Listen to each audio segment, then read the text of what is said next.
저는 오늘 우리 베델교회에서 제가 주일 낮밤 이렇게 포함해서 100번째 설교를 하는 시간입니다. 여러분들은 그래서요 별로 의미가 없을지 모르지만 저는 매번 설교를 하면서 원고를 작성하면서 그게 넘버링을 합니다. 그래서 100번째라고 할 때 의미가 있죠. 그래서 하나님 이 100번째 말씀으로 어떤 말씀을 주십니까? 그렇게 하나님의 말씀에 인도를 구할 때 하나님께서 저에게 주신 것은 이것입니다. 너희의 삶이 메시지가 되게 하라. 너희의 삶이 복음이 되게 하라. 그래서 오늘은 삶이 메시지가 되고 삶이 복음이 됐던 사람들, 그들의 이야기를 보면서 함께 은혜를 받겠습니다. 한국 교회사에 대한민국의 기독교 복음이 들어오고 140년이 됐습니다. 한국 교회사에 정말 감동적인 일화가 있습니다. 조덕삼 장로 이자익 목사의 이야기입니다. 조덕삼은 1867년 전북 김제 부유한 지주의 가정에서 태어났습니다. 이자익은 1882년, 그러니까 조덕삼보다 15년 뒤에 태어납니다. 경남 남해 탐정리 섬에서 출생을 합니다. 2살 때 아버지를 여의고 6살 때 어머니를 여의고 고아가 됩니다. 저때 당시 먹고 살만한 게 없습니다. 그래서 먹기 위해서 전북 김제 곡창지대 그쪽으로 옮겨갑니다. 김제에 갔다가 조덕삼의 집에서 마부로 종으로 일을 하게 됩니다. 자, 그리고 이제 미국에서 의과를 전공한 루이스 테이트 선교사님이 여동생 매티 선교사와 함께 1892년 11월 3일 전주에 도착을 합니다. 이 테이트 선교사님은 호남 선교의 선구자로 불리는 참 귀하신 분입니다. 여동생 매티 선교사는 처녀의 몸으로 대한민국, 그때는 대한민국이 아니죠, 이 조선 반도에 와서 죽을 때까지 독신의 몸으로 살면서 우리나라 사람들에게 예수 그리스도의 복음을 전하고 그렇게 헌신적인 삶을 살다가 천국에 갑니다. 1904년 이 테이트 선교사가 조덕삼의 집에 마방, 옛날에 이제 말이 이렇게 조금 쉬게 하는 곳, 그걸 마방이라고 했는데 조덕삼의 집에서 이 마방을 운영을 했습니다. 말을 타고 이렇게 전도하러 다니다가 그 마방에 잠깐 들렸습니다. 그때 조덕삼과 그 집에 종으로 있던 이자익이 이 테이트 선교사님을 통해 복음을 듣고 예수님을 믿게 됩니다. 하나님이 하신 일은 참 오묘합니다. 그리고 이 조덕삼은 자기 집의 사랑채를 교인들이 모여서 예배드릴 수 있는 예배 처소로 내어줍니다. 그리고 그 사랑채가 그 지역의 금산교회가 됩니다. 지금도 이 건물이 현존합니다. 건물을 잘 보시면 건물이 기역자로 되어 있습니다. 기역자 예배당, 우리나라에 현재 이렇게 보존된 유일한 건물로 제가 알고 있습니다. 이때는 남녀 7세 부동석이기 때문에 기역자로 꺾어진 예배당에 한쪽에 남자들이 앉습니다. 한쪽에 여자들이 앉습니다. 그리고 설교자가 가운데에서 설교를 하는 그런 구조였습니다. 그리고 이제 교회가 세워지고 시간이 흘러서 교인이 한 100여 명 정도 모였고 한 명의 장로를 선출하게 됩니다. 그런데 이제 공교롭게도 조덕삼과 그 집에 종으로 일하던 이자익 두 사람이 장로 후보로 추천이 됩니다. 그리고 이 두 사람을 놓고 투표를 했는데 종노릇을 하는 이자익이 장로로 선출이 됩니다. 그때 이 테이트 선교사님과 그 교회의 다른 분들 많은 사람들이 말은 못하면서 이 조덕삼 이분의 눈치를 살피는 거예요. 분위기가 아주 묘하게 흘러가는데 그때 조덕삼이 선교사님에게 손을 들고 저에게 발언권을 주십시오. 발언권을 얻어서 그가 이렇게 말을 했습니다. 이분이 조덕삼입니다. 우리 금산교회 교인들은 참으로 훌륭한 일을 했습니다. 저희 집에서 일하고 있는 이 이자익 영수는, 이때는 교회에 이제 장로님이 세워지기 전에 교회 일을 이렇게 좀 헌신적으로 하는 그런 사람들을 영수라고 불렀습니다. 저희 집에서 일하고 있는 이자익 영수는 저보다 신앙의 열기가 대단합니다. 그러니까 신앙의 열정, 하나님을 사랑하는 마음, 교회를 위하는 마음, 모든 부분에서 이자익이 저보다 훌륭한 사람입니다. 이렇게 얘기를 했습니다. 그리고 나는 하나님의 뜻을 겸허히 받아들여 이자익 장로를 잘 받들고 더욱 교회를 잘 섬기겠습니다. 이렇게 말을 했습니다. 여러분, 오늘날도 이렇게 말하는 게 그렇게 쉽지 않습니다. 그런데 저때 당시는 우리 사회가 신분 사회입니다. 종이 있고 상전이 있고 그런 신분 사회인데, 내 집에서 종살이 하는 사람이 교회 장로님이 됩니다. 최초로. 그러면 주인인 나는 그 장로님의 영적 권위 아래 순복하고 교회를 함께 협력하면서 세워가야 되는 겁니다. 예수님 안에서, 하나님 말씀 안에서 이것은 우리는 당연하다고 생각을 하죠. 그러나 여러분, 인간의 자아라는 것은 이런 부분에서 그렇게 쉽지 않습니다. 어쨌든 조덕삼은 그렇게 아름답게 신앙을 고백하면서 이자익을 교회 장로로 존중하고 인정하면서 교회를 섬겼는데, 이자익이 15살이 어립니다. 장로로 교회를 섬기던 이자익을 선교사님이 이 사람은 목회자가 되면 좋겠다 생각을 해서 평양신학교에 추천을 해서 이제 신학을 공부하러 가게 됩니다. 그때 조덕삼이 그의 학비 전액을 다 지원합니다. 자기 집의 종 출신 장로였지만. 그리고 이자익은 이제 목사 안수를 받고 목회자가 됩니다. 그리고 조덕삼도 이제 그 교회에 또 장로가 됐습니다. 그리고 이 교회에, 금산교회에 담임 목사를 청빙해야 되는데, 조덕삼 장로가 교인들과 논의를 하고 주도적으로 자기 집의 종 출신 이자익을 금산교회의 담임 목사로 초빙을 합니다. 그리고 자기 집안의 종 출신이지만 그 이자익 목사를 목사님 하면서 존중하고 그 권위 아래서 순종하면서 교인들과 함께 주님을 섬기고 교회를 아름답게 평생 섬겼습니다. 이분이 이자익 목사입니다. 목사님이 돼서 양복 입고 저래서 저렇지 종으로 있을 때는 어림없겠죠. 조덕삼 장로의 이런 일화는 한국 교회사에 한 줄기 빛으로 남아 있습니다. 그리고 기독교 2000년 역사 가운데 기독교 교회사에도 이런 아름다운 사례는 그렇게 많지 않습니다. 세계 기독교인들에게도 조덕삼 장로의 일화는 빛이 되고 메시지가 됩니다. 여러분 생각해 보십시오. 만약에 조덕삼 장로가 자기 집안의 종 출신 이자익이 장로로 선출됐을 때 거시기하네, 나는 인정할 수 없다, 만약에 이렇게 한다고 해보십시오. 교회는 교회가 될 수 없습니다. 그러면 조덕삼의 신앙은 자기의 자존심이 세워질 때, 자기의 명예가 존중될 때만 하나님 말씀에 순종하는 거짓 신앙입니다.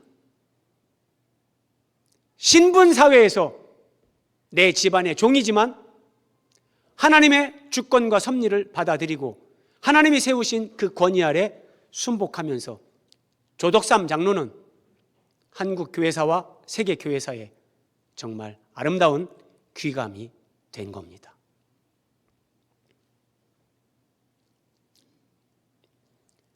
조덕삼 장로의 이 삶은 그 자체가 사람들에게 메시지가 됐습니다. 금산교회 주변에 그리고 이 소식을 전해 듣는 많은 사람들이 와, 어떻게 그런 일이, 자기 집에 종을 교회에서 장로님 하면서, 여러분 저때 당시는 지금하고 상황이 많이 다릅니다. 정말 이 이야기를 듣는 사람들은 이렇게 충격을 받고 도전을 받는 겁니다. 저 사람들이 믿는 예수, 그 예수가 도대체 누구길래, 저들이 믿는 그 하나님 말씀이 뭐길래 저들은 저렇게 살 수 있나? 충격입니다. 충격.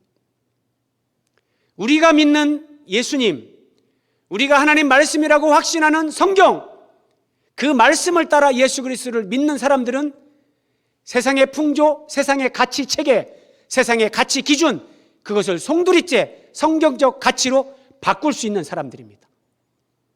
우리가 그렇게 말씀에 순종해서 살아가면 우리의 삶은 다른 사람들에게 메시지가 되고, 우리의 삶이 와, 어떻게 저럴 수가 있나, 우리의 삶이 복음이 되는 겁니다.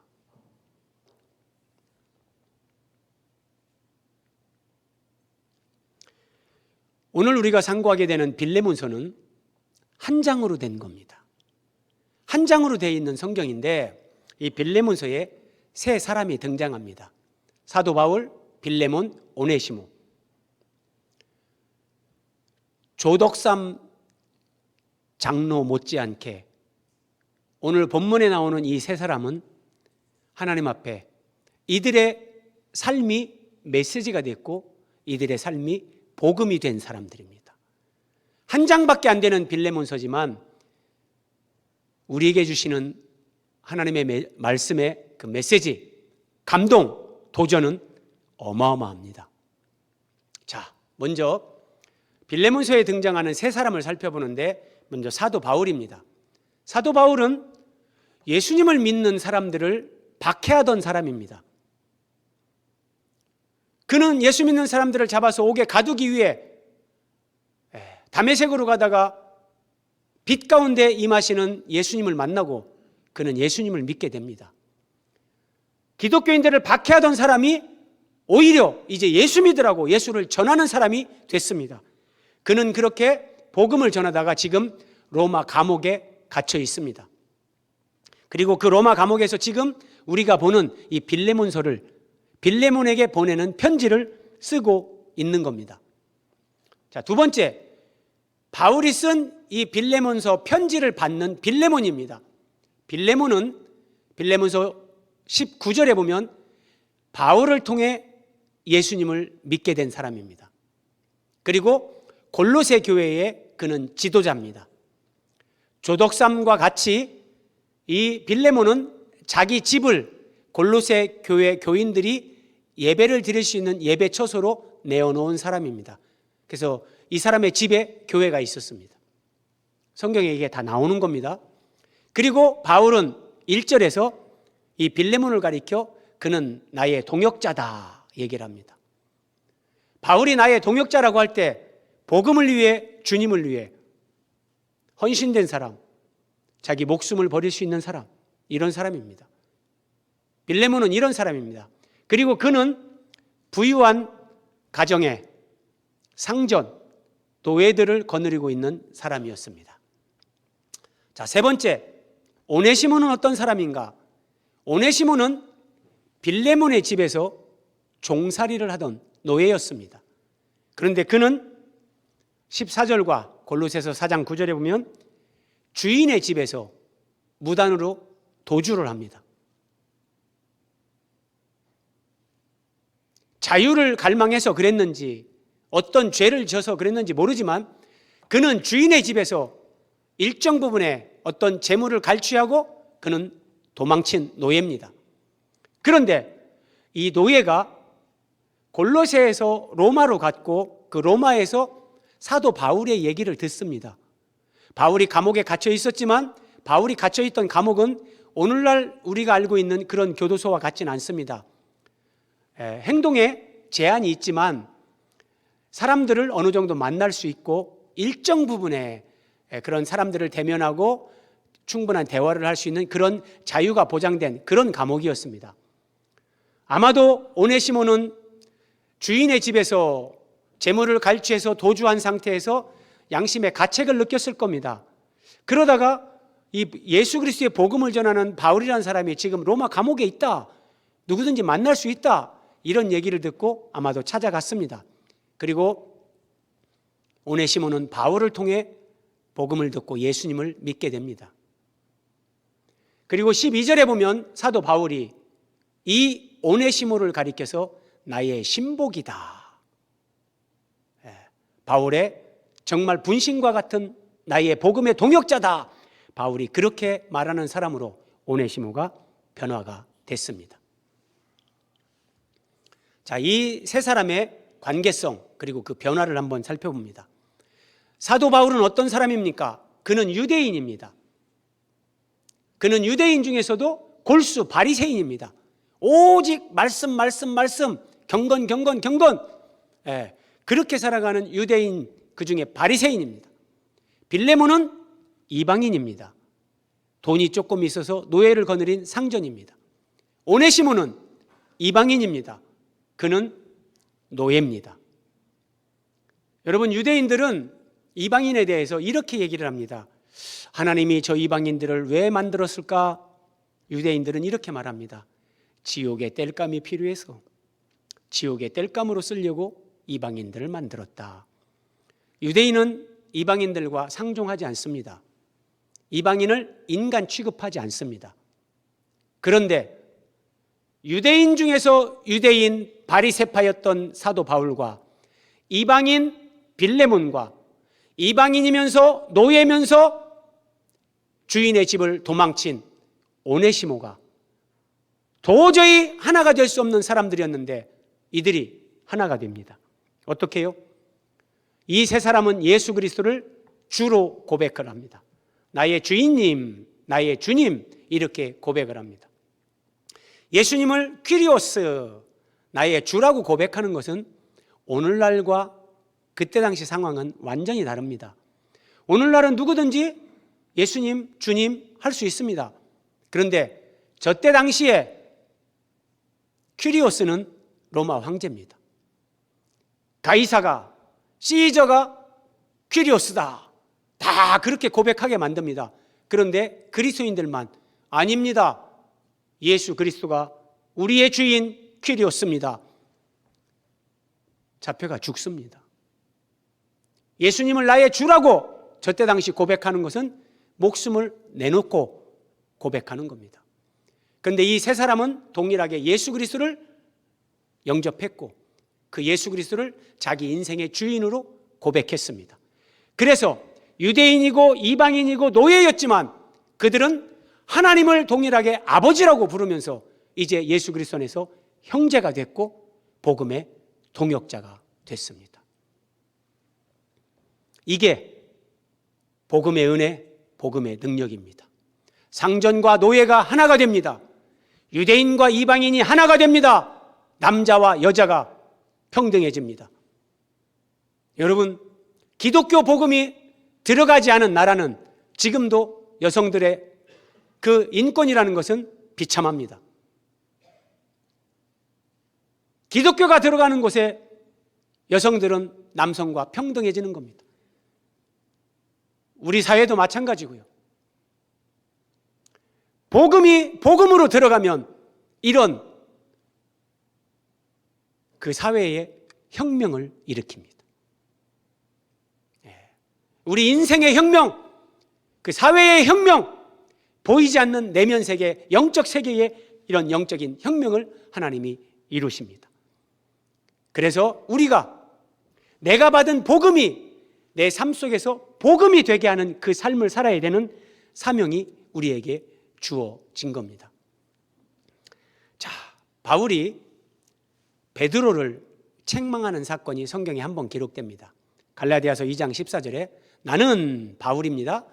그들이 복음의 진리를 따라 바르게 행하지 아니함을 보고, 자, 유대인들이, 예수님을 믿는 유대인들이 복음의 진리를 따라 바르게 행하지 아니함을 바울이 봤습니다. 근데 거기에 베드로가 있었습니다.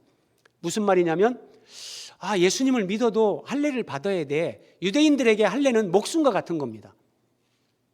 그러니까 베드로가 예수님 믿으면서 이게 아닌데 할례를 받지 않아도 된다 얘기해야 되는데 베드로가 머뭇거리고 그냥 가만히 침묵하면서 타협한 겁니다. 사도 바울이 이걸 보고 베드로를 책망한 겁니다. 사도로서 어찌 그럴 수 있는가? 자, 많은 사람들이 복음을 듣습니다. 복음을 깨닫습니다. 많은 사람들이 복음을 믿습니다. 그런데 복음의 진리를 따라 살지 않는 경우도 적지 않습니다. 내가 듣고 깨닫고 믿는 대로 사람들이 다 사는 건 아닙니다.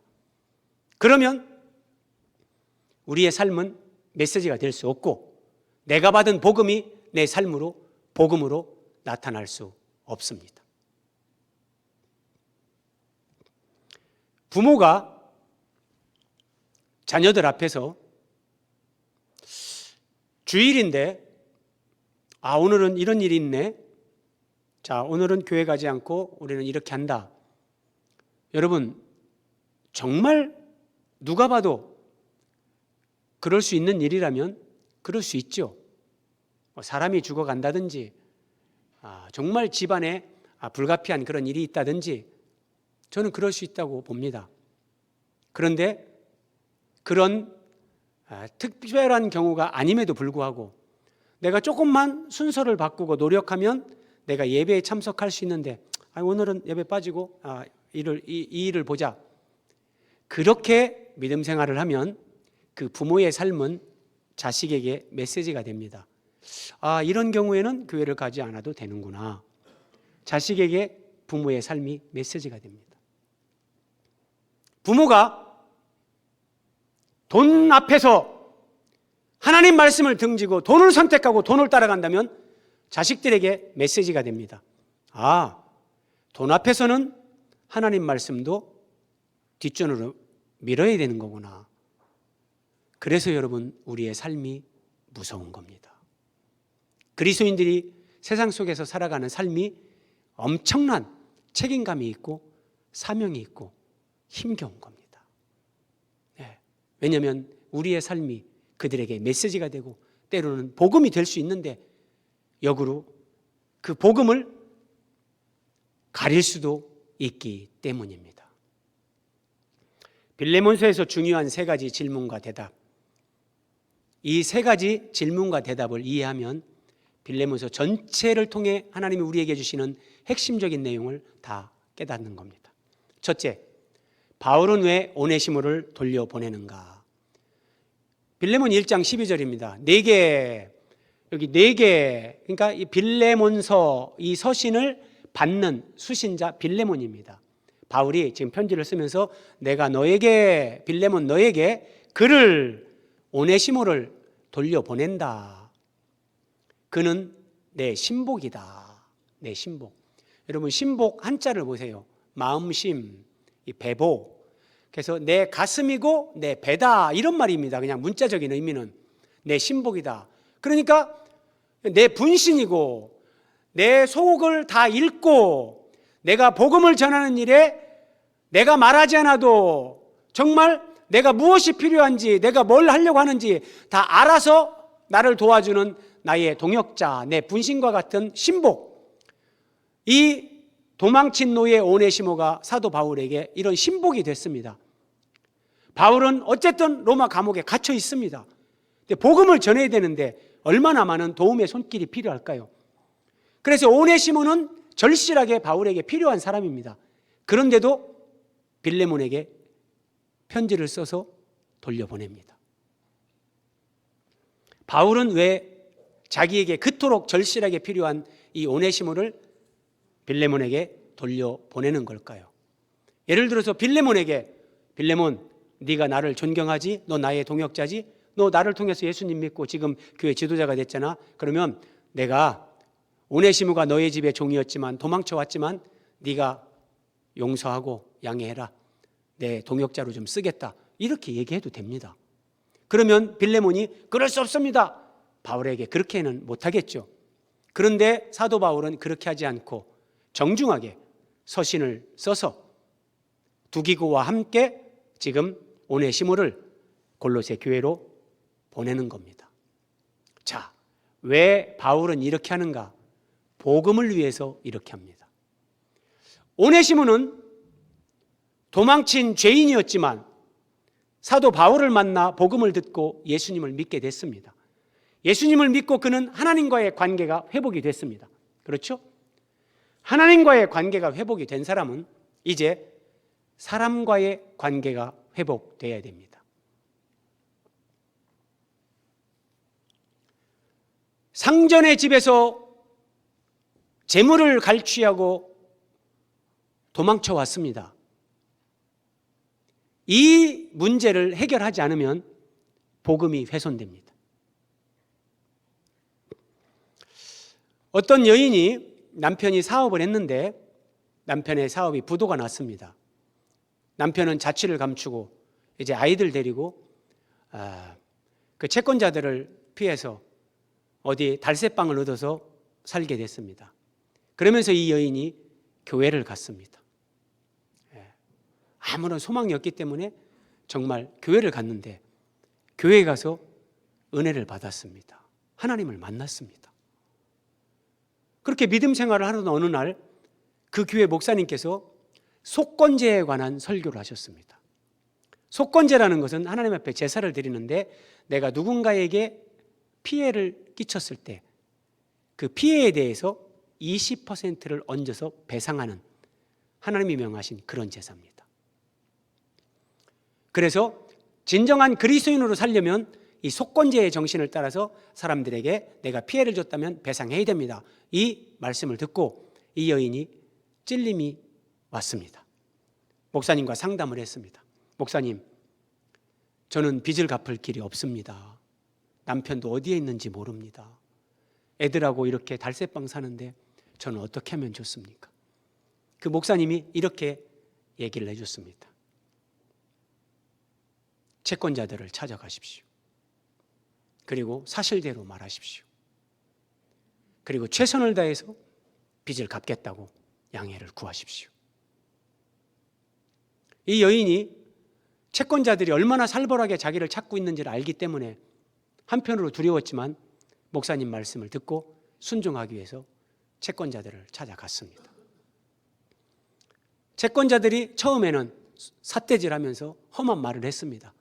근데 이 여인이 눈물을 흘리며 무릎 꿇고 정직하게 말을 할 때 채권자들의 마음이 다 녹아지고 당신은 진심인 것 같다. 당신 말을 믿어주겠다. 돈을 버는 대로 그런 빚을 갚아라. 그리고 돌려보냈습니다. 왜요?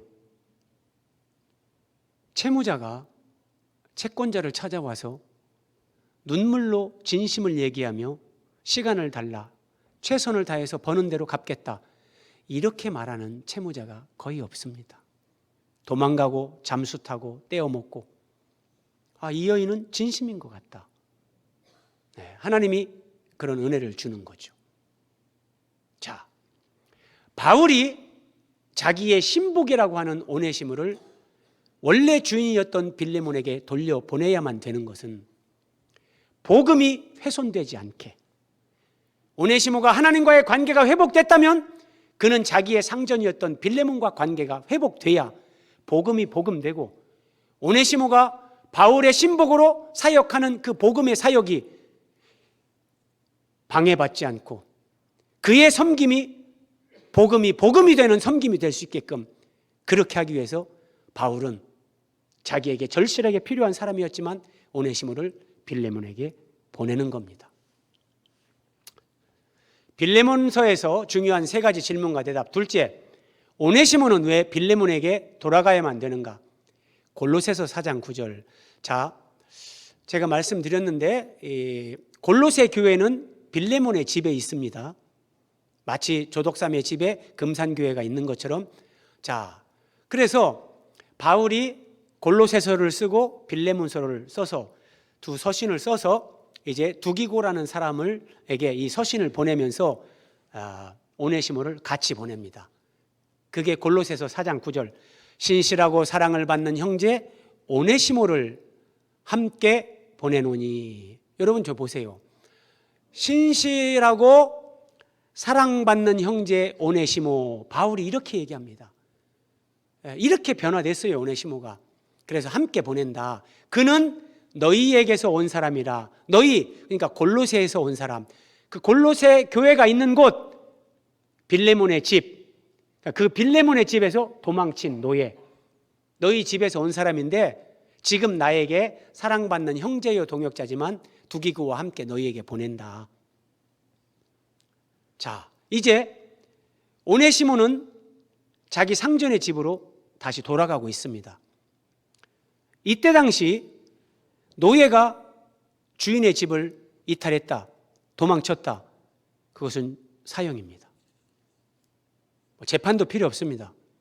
주인이 죽일 수도 있습니다. 돌아가면서 만약에 주인이 나를 용서하지 않는다면 나는 죽을 수도 있는데 죽을 각오하고 가는 겁니다.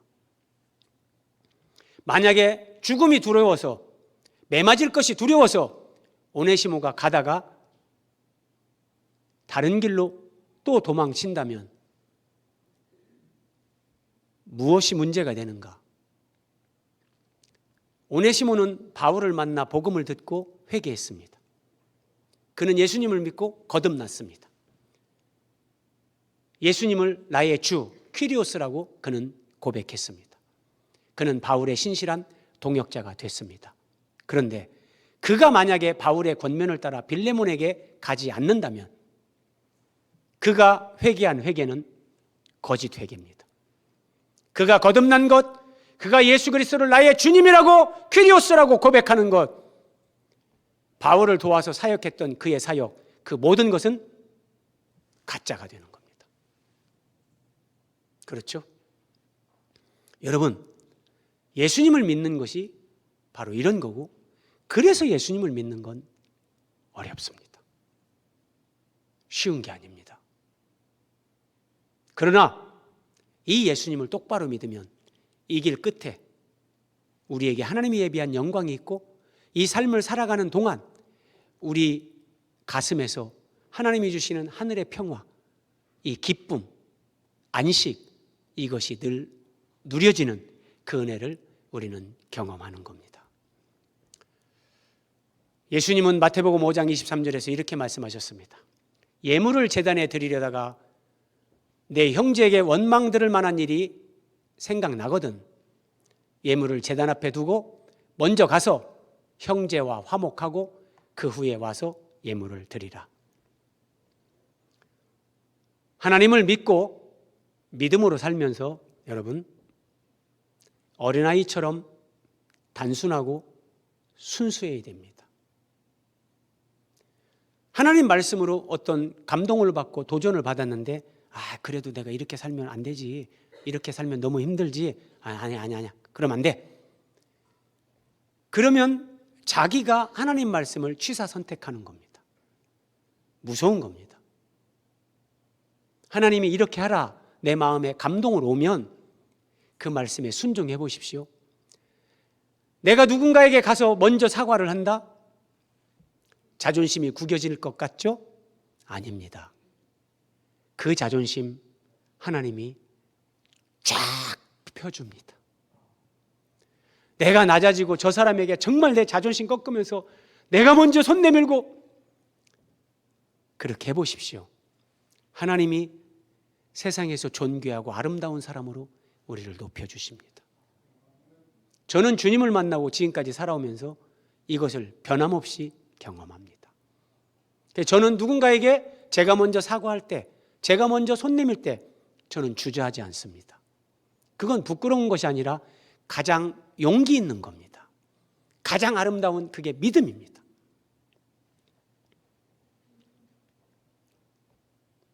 빌레몬서에서 중요한 세 가지 질문과 대답. 세 번째, 빌레몬은 왜 오네시모를 형제로 영접해야 되는가?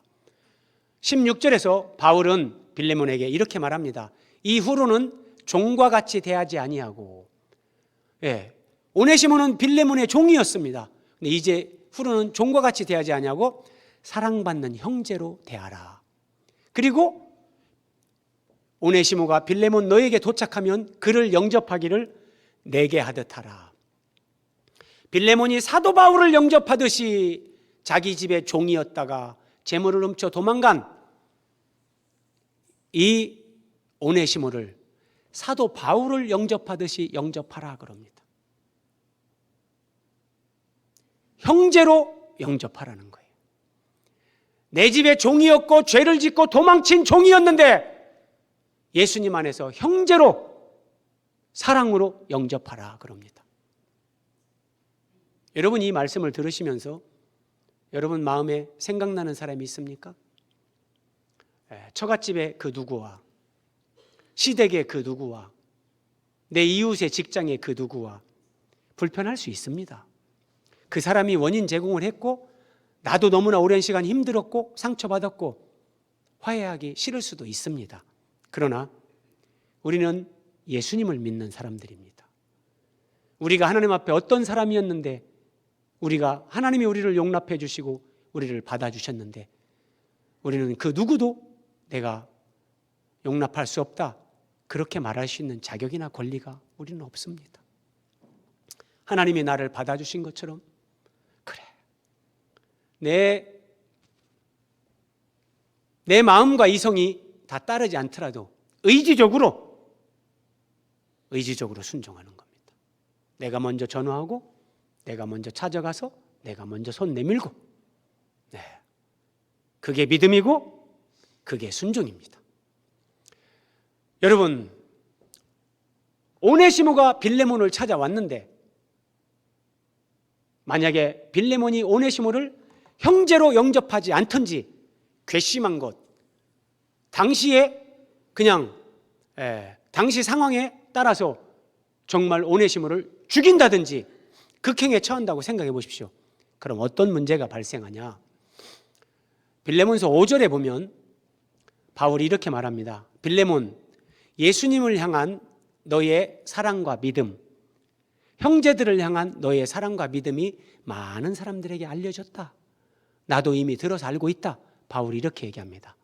그러면 빌레몬이 오네시모를 형제로 영접하지 않는다면 예수님을 향한 그의 사랑과 믿음, 형제들을 향한 그의 사랑과 믿음은 가짜라고 증명되는 겁니다.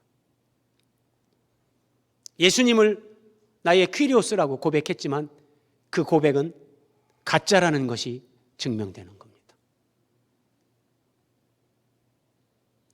빌레몬이 오네시모를 형제처럼 영접하고 내 집의 종이었고 죄인이 됐지만 그를 용서하고 예수 그리스도의 사랑으로 그를 받아줄 때 여러분 이 소문은 골로새 교회 주변에 소아시아 지역에 이렇게 이제 이 말씀이 선포되는 전 세계 교회에 빌레몬의 그 신앙이 한국 교회사의 조덕삼 장로의 그 감동적인 일화가 전해지는 것처럼 그렇게 그의 삶이 메시지로 복음으로 전파되는 겁니다. 빌레몬은 사도 바울의 권면을 받아들여 오네시모를 용서하고 형제로 받아들입니다.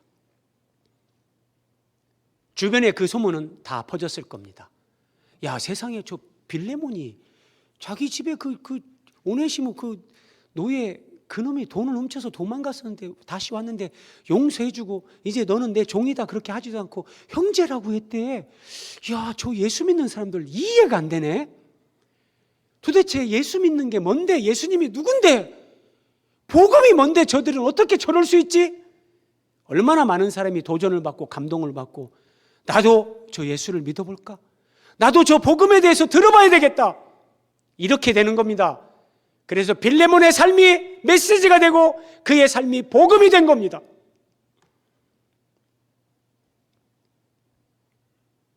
이것이 참된 믿음이고 하나님이 우리에게 기대하시는 참된 헌신입니다.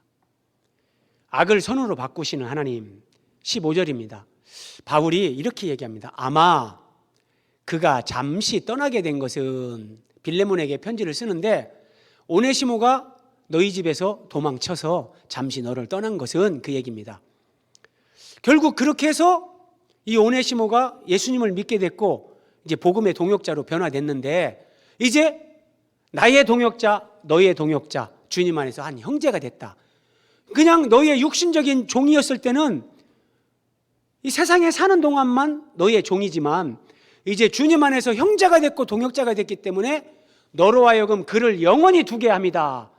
영원히 너의 형제가 되고 동역자가 되고, 하나님이 그렇게 섭리하기 위해서 아마 그런 것을 허락하신 것 같다, 이렇게 얘기하는 겁니다. 그러니까 오네시모가 도망친 것 때문에 그는 바울을 만났고 예수님을 믿게 됐고 복음의 일꾼이 됐다.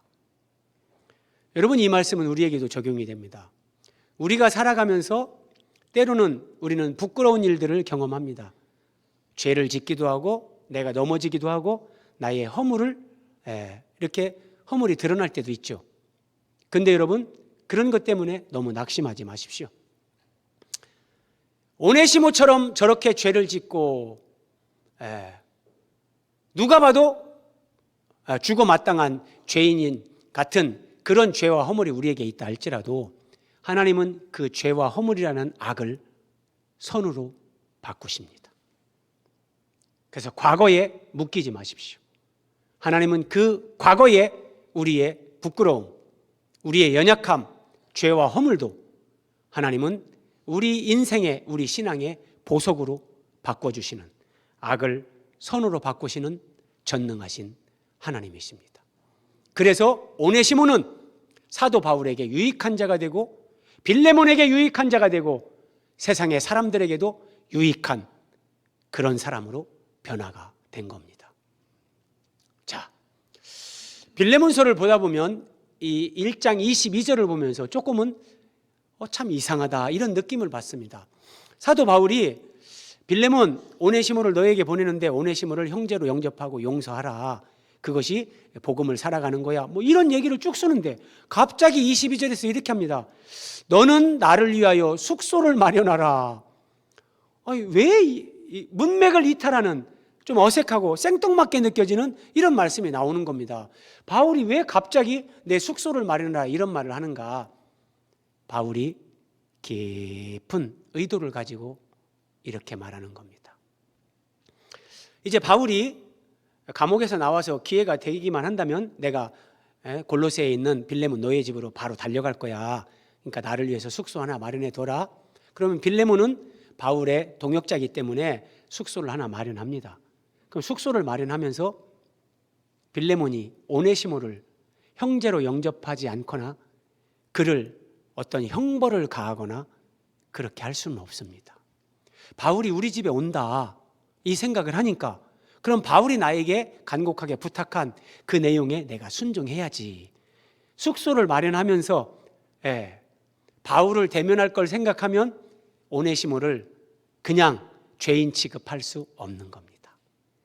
빌레몬이 순종할 걸 바울은 알지만 이런저런 이런 한목적적인 포석을 가지고 내 숙소를 마련하라, 이렇게 얘기하는 겁니다. 바울이 참 깊은 사람이죠. 자, 이 말씀은 우리에게 적용됩니다. 오네시모가 빌레몬의 집에 올 때 빌레몬이 그를 형제로 영접하지 않는다면 그 숙소를 마련한 곳에 바울이 온다고 생각할 때 빌레몬은 얼마나 참 얼굴이 뜨겁겠습니까? 자, 우리가 그렇습니다. 우리는 주님 앞에 갑니다. 우리는 주님을 대면할 날이 곧 옵니다. 그런데 그때 내가 주님 앞에 설 때 내가 용납하지 못하고 내가 관계를 회복하지 못하고 간 사람, 내가 용서하지 못하고 내 마음에 그대로 응어리로 남은 사람, 그걸 가지고 주님 앞에 가면 우리는 주님을 뵐 면목이 없습니다. 고개 못 듭니다. 그렇겠죠? 이것을 우리에게 얘기하는 겁니다. 자, 오늘 마지막 화면입니다. 오늘 본문에 나온 오네시모는 주인의 집에서 돈을 훔쳐서 도망친 죄인입니다. 근데 이 오네시모가 바로 저와 여러분입니다. 우리는 하나님의 영광을 훔쳐서 하나님을 떠난 사람들입니다. 우리가 오네시모입니다. 그런 우리를 예수님이 대신 십자가에 죽으시고 부활하심으로 우리를 용서해 주셨고 우리를 형제로 받아주셨습니다. 우리를 교회의 지체로 삼아주셨고 우리를 예수님과 하나가 되는 주님의 신부로 우리를 삼아주셨습니다. 이 은혜를 입은 우리가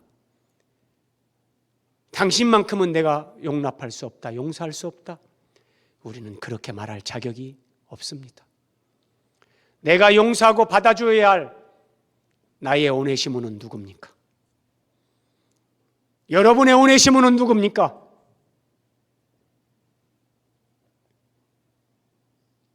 용서하고 사랑하십시오. 여러분의 삶으로 복음이 복음되게 하십시오. 여러분의 삶이 메시지가 되도록 하나님 앞에, 사람들 앞에, 이 거룩한 부담감 앞에 순종하십시오. 하나님이 여러분을 더 존귀하게 만들어 주실 겁니다. 오네시모를 영접하되 바울에게 하듯이 형제를 영접하듯이 하라, 그렇게 말했습니다.